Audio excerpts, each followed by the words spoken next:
स्वयं सहायता समूहों को सीएम की सौगात। सीएम योगी ने समूहों से किया संवाद। वीडियो कॉन्फ्रेंसिंग के जरिए अलग अलग जिलों के लाभार्थियों से जुड़कर की बात। कहा कोरोना काल में आप मास्क बनाएं, सरकार देगी सब्सिडी। निलंबन की खबरों पर अदिति सिंह की सफाई। कहा पार्टी की तरफ से नहीं मिली सूचना। अदिति सिंह ने एबीपी गंगा को फोन पर दी जानकारी। बस पॉलिटिक्स पर पार्टी के खिलाफ था बयान। कई बार पार्टी के खिलाफ बयान दे चुकी हैं अदिति सिंह। एबीपी गंगा की खबर पर फिर लगी मुहर। एक और कांग्रेस नेता पर हो सकती है कार्रवाई। मालिनी अवस्थी ने कांग्रेस नेता गौरव पांधी को भेजा लीगल नोटिस। एबीपी गंगा से कही थी नोटिस भेजने की बात।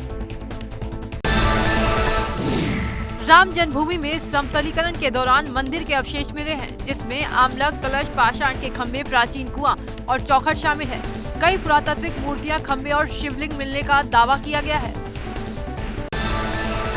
पिछले 10 दिनों से श्री राम जन्मभूमि पर मलबे को हटाकर समतलीकरण का काम प्रारंभ किया है।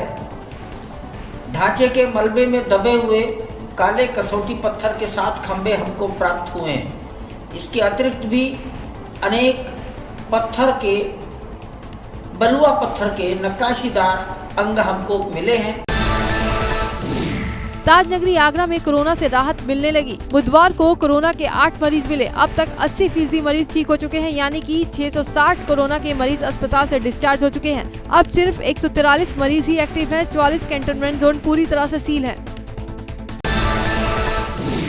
कोरोना काल के बीच आगरा से अच्छी खबर। आगरा के नेमिनाथ होम्योपैथिक मेडिकल कॉलेज का दावा है कि 5 से 7 दिन में कोरोना मरीज ठीक हुए। अब तक 42 लोगों को होम्योपैथी की दवा से संक्रमण से मुक्त किया गया।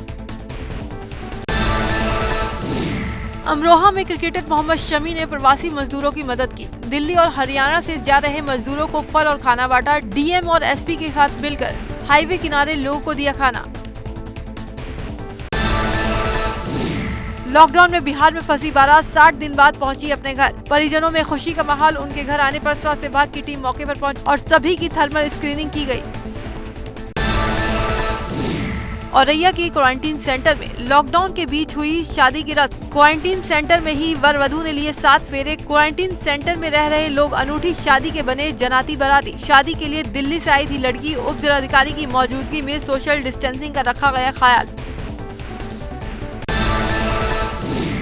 कानपुर के कल्याणपुर आवास विकास में बिन बैंड बाजा बारात की हुई शादी। बुलंदशहर से आया दूल्हा 5 लोग के साथ दुल्हन को विदा कर ले गया।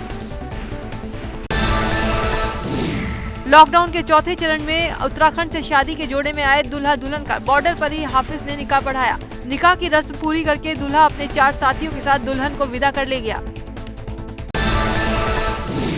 कोरोना फ्री हुए मुजफ्फरनगर में वायरस ने फिर दी दस्तक। 83 रिपोर्ट में से 4 मरीजों को कोरोना पॉजिटिव पाया गया। इसी के साथ जिले में एक्टिव मरीजों की संख्या पहुंची 8। इससे पहले जनपद में 24 संक्रमित मरीज ठीक होकर घर जा चुके थे। गुजरात और दिल्ली से 2 ट्रेनों में सफर कर भदोही पहुंचे 397 लोग। श्रमिक स्पेशल ट्रेन में यात्रियों को झेलनी पड़ी परेशानियां। मुसाफिरों ने बताया लखनऊ में खाना मिलने के पहले ही ट्रेन को रवाना कर दिया गया। वाराणसी में सरकारी अस्पताल की बड़ी लापरवाही। कोरोना काल के बीच एक मरीज वार्ड में आराम से टहलता नजर आया। मरीज के हाथ में ड्रिप है और उसे लेकर अस्पताल में वो घूम रहा है। मामला कबीर चौरा स्थित मंडली अस्पताल का है। कोरोना से बचाव के लिए पॉलिटिकल पार्टीज ने भी तमाम हाईटेक इंतजाम किए। लखनऊ में बीजेपी मुख्यालय में सैनिटाइजर टनल से लेकर ऑटोमेटिक थर्मल स्कैनर लगाया गया है। इतना ही नहीं, अगर कोई भी बिना मास्क के आ रहा है तो यहाँ पर मास्क वेंडिंग मशीन भी लगाई गई। ग्रेटर नोएडा में एकेटीयू ने लॉन्च किया रोबोट कृष्णा। रोबोट अस्पतालों के वार्डों में खाना और दवाइयां ले जाने में सक्षम। वार्ड को अल्ट्रावायलेट किरणों और सैनिटाइजर स्प्रे से करेगा सैनिटाइज। रोबोट में लगा कैमरा वार्ड में रोगियों की भी करेगा निगरानी। ऑटोमोबाइल फर्म ने लॉकडाउन में ई रिक्शा को मॉडिफाई करने का तरीका ढूंढ निकाला, जिससे सोशल डिस्टेंस का पालन भी और लोगों की सुरक्षा भी बनी रहे। सिर्फ 8,000 की लागत से ई रिक्शा को मॉडिफाई किया जाएगा। ई रिक्शा में सैनिटाइजर किट भी लगाई जाएगी। लॉकडाउन में फंसे नागरिकों को बड़ी राहत। धारचूला पुल खोला गया। नेपाल और भारत आने के लिए लोगों की आवाजाही शुरू। धारचूला विधायक हरीश धामी और एसडीएम भारतीयों के स्वागत के लिए मौजूद। उत्तरकाशी में कोरोना पॉजिटिव युवक के खिलाफ जानकारी छिपाने पर केस दर्ज। पुलिस ने हत्या के प्रयास का मुकदमा दर्ज किया। डीएम ने बताया जिले में अब तक 5 कोरोना मरीज हैं, जिनमें से 4 एक्टिव केस हैं। अल्मोड़ा जिले में बुधवार को एक और कोरोना का पॉजिटिव मिलने से हड़कंप मच गया। मरीज अपने साथियों के साथ दिल्ली से नैनीताल लौटा था। नैनीताल के मरीज के पॉजिटिव आते ही युवक को इंस्टीट्यूशनल क्वारंटीन कर दिया गया है। इसके संपर्क में आए 14 लोगों को भी क्वारंटीन किया गया है। मुख्यमंत्री त्रिवेंद्र सिंह रावत के निर्देश पर वाहनों के लिए लागू की गई ऑड इवन व्यवस्था को समाप्त कर दिया गया है। ऑड इवन व्यवस्था से लोगों को हो रही व्यावहारिक कठिनाइयों को देखते हुए यह निर्णय लिया गया है। इस संबंध में अधिकारियों को भी निर्देश दिए गए। सीएम त्रिवेंद्र सिंह रावत ने सचिवालय में आला अफसरों के साथ बैठक की। साथ ही प्रदेश के जिलाधिकारियों के साथ वीडियो कॉन्फ्रेंसिंग के माध्यम से लॉकडाउन के चलते दिए गए दिशा निर्देशों का उल्लंघन करने वालों पर सख्ती से कार्रवाई करने के निर्देश दिए। कांग्रेस ने कोरोना का संक्रमण रोकने के लिए की गई प्रदेश सरकार की तैयारियों पर सवाल उठाए हैं। कांग्रेस का कहना है कि प्रदेश सरकार सिर्फ हवाई दावे कर रही है, जबकि धरातल पर कोई काम दिखाई नहीं दे रहा।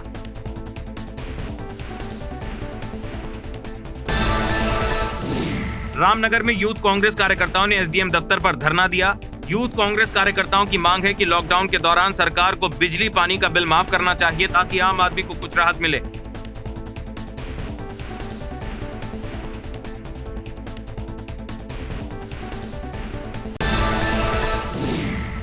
उच्च शिक्षा राज्य मंत्री धन सिंह रावत ने विधानसभा में अधिकारियों के साथ बैठक की। इस दौरान ई लर्निंग सिस्टम को लेकर बातचीत हुई। पहले चरण में 18 डिग्री कॉलेजेस को जोड़ने की योजना।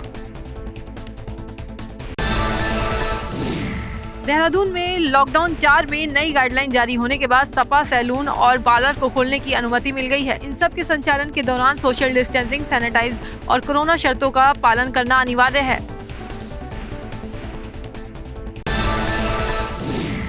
बाजारों में भीड़ को लेकर रुड़की जिला प्रशासन अलर्ट। ज्वाइंट मजिस्ट्रेट ने थाना प्रभारी और सभी सेक्टर मजिस्ट्रेटों के साथ की बैठक। कहा बाजार खुलने के लिए एक रोस्टर सिस्टम बनाया जाएगा, ताकि भीड़ के लिए सही निगरानी की जा सके। मसूरी में कोरोना वॉरियर्स को युवाओं ने किया सलाम। उनके सम्मान में सड़क पर बनाई पेंटिंग। सोशल डिस्टेंसिंग का पालन करते हुए भाजपा युवा मोर्चा के कार्यकर्ताओं ने वॉरियर्स के सम्मान में लिखे लेख। यूपी कांग्रेस अध्यक्ष अजय लल्लू को 14 दिन की न्यायिक हिरासत में भेजा गया। इससे पहले उन्हें पुलिस ने भारी सुरक्षा के बीच रिमांड पर मजिस्ट्रेट के सामने पेश किया, जहां से उन्हें न्यायिक हिरासत में अस्थायी जेल भेज दिया गया। कांग्रेसियों के हंगामे को देखते हुए लखनऊ पुलिस ने सिविल अस्पताल के बजाय महानगर के भाऊराव देवरस अस्पताल में अजय लल्लू का मेडिकल करवाया। पूरे इलाके को सील कर हुआ मेडिकल, कोरोना टेस्ट भी किया गया। प्रयागराज में कांग्रेस कार्यकर्ता ने टीएम ऑफिस पर प्रदर्शन किया। सोशल डिस्टेंसिंग के साथ हुए प्रदर्शन के दौरान नारेबाजी की गई, साथ ही विरोध जताया गया। कांग्रेस कार्यकर्ताओं ने सरकार से बसों पर राजनीति बंद कर उससे श्रमिकों को घर पहुंचाने और कांग्रेस प्रदेश अध्यक्ष को रिहा करने की मांग की। कांग्रेस अध्यक्ष अजय कुमार लल्लू की गिरफ्तारी पर अफसरों ने साधी चुप्पी। डीसीपी सेंट्रल दिनेश सिंह का बयान, मुझे तो कोई जानकारी ही नहीं। प्रियंका गांधी वाड्रा ने प्रवासी मजदूरों से जताई हमदर्दी। ट्वीट कर कहा, कांग्रेस का एक कार्यकर्ता नेता आपके साथ है। हर जिले में हमारे कार्यकर्ता आपको मिलेंगे, भोजन पानी उपलब्ध करवाएंगे। हम अपनी क्षमता से पूरी मदद करेंगे। हम आपके साथ खड़े हैं। अल्पसंख्यक कल्याण मंत्री मोहसिन रजा का बड़ा बयान। कहा, दोनों ही वक्फ बोर्ड का कार्यकाल अब खत्म हो गया है। ये दोनों बोर्ड समाजवादी पार्टी सरकार के समय बने थे। इन्होंने काफी अनियमितताएं की हैं। कानून को ताक पर रखकर काम किया है। इनकी पूरी जांच कराएंगे। सीएम के राजनीतिक सलाहकार पर जमीन कब्जाने के मामले में उनके छोटे भाई मनोज भट्ट ने दिया ठेकेदार को जवाब। कहा कि इस मामले में निष्पक्ष जांच होनी चाहिए। एक शख्स ने जमीन कब्जाने का लगाया था आरोप। 1 जून से रोजाना चलने वाली 200 ट्रेनों के लिए सुबह 10 बजे से बुकिंग शुरू। सिर्फ ऑनलाइन बुकिंग की सुविधा रखी गई है। ये ट्रेनें श्रमिक स्पेशल ट्रेनों के अलावा चलाई जाएंगी। रेलवे ने कहा कि पहले से आरक्षण कराने की अवधि अधिकतम 30 दिन होगी। ये ट्रेनें पूरी तरह से रिजर्व होंगी। एसी और नॉन एसी के अलावा जनरल कोच भी होगी, लेकिन जनरल कोच में भी सीटें रिजर्व टिकट वाली होंगी। ट्रेनों में तत्काल और प्रीमियम तत्काल टिकट बुकिंग की सुविधा नहीं रखी गई है। यात्रियों की पहली लिस्ट ट्रेन खुलने के 4 घंटे पहले और दूसरी लिस्ट ट्रेन खुलने के 2 घंटे पहले तैयार होगी। बिना लक्षण वाले यात्रियों को स्टेशन में एंट्री करने और ट्रेन में चढ़ने की इजाजत होगी। ट्रेनों के एसी कोच में यात्रियों को कंबल नहीं मिलेगा। एसी कोच के भीतर का तापमान इसके मुताबिक तय किया जाएगा। अगर ट्रेन में पेंट्री कार मौजूद रहा तो पैक किए गए फूड आइटम और पानी की सुविधा होगी। इसके लिए यात्रियों को अलग से पेमेंट करना होगा। सिर्फ कंफर्म टिकट वाले यात्रियों को ही रेलवे स्टेशन में एंट्री की इजाजत होगी। सफर के दौरान सभी यात्रियों के लिए मास्क पहनना अनिवार्य होगा। यात्रियों को 1.5 घंटे पहले स्टेशन में पहुंचना होगा ताकि थर्मल स्क्रीनिंग हो सके।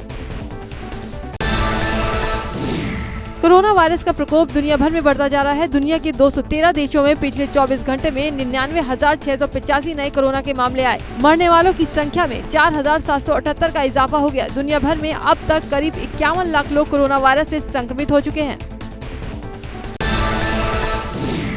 विश्व में कोरोना से 3,29,292 लोग की मौत हो चुकी है। वहीं 20,20,151 लोग संक्रमण से मुक्त भी हुए हैं। दुनिया के करीब 75% कोरोना के मामले सिर्फ 12 देशों से आए हैं। इन देशों में कोरोना पीड़ितों की संख्या 38 लाख है।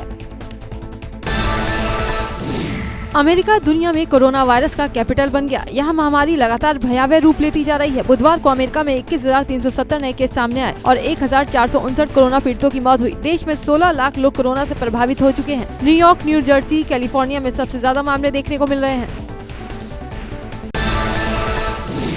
अमेरिका में कोरोना वायरस के मरीजों की संख्या बढ़कर 15,91,000 पार कर गई। वहीं कुल 94,992 लोग की मौत हो चुकी है। हालांकि 3,70,000 लोग ठीक भी हुए। न्यूयॉर्क शहर में सबसे ज्यादा 3,63,517 केस सामने आए। सिर्फ न्यूयॉर्क में ही 28,816 लोग मारे गए। अमेरिकी रक्षा विभाग पेंटागन के लीक हुए दस्तावेज से बड़ा खुलासा। कोरोना अगले साल की गर्मी तक रहेगा। उस समय तक कोरोना की वैक्सीन भी तैयार नहीं होगी। आने वाले महीनों में कोरोना कहर और बढ़ सकता है। टेस्टिंग से भी इस बात की पुष्टि 100% नहीं की जा सकती कि कोरोना वायरस नहीं है। अमेरिका में कोरोना वायरस के बढ़ते मामले पर राष्ट्रपति ट्रंप ने कहा कि ये अमेरिका के लिए गर्व की बात है कि दुनिया में कोरोना वायरस के सबसे ज्यादा पुष्ट मामले उसके यहाँ हैं। इसका मतलब ये है कि अमेरिका ज्यादा से ज्यादा लोगों की जांच कर रहा है। हमारे पास दूसरे की तुलना में अधिक जांच की सुविधा उपलब्ध है। ब्राजील में सेना के जवानों ने हेल्थ वर्कर्स के लिए म्यूजिक बजाकर उनका उत्साह बढ़ाया।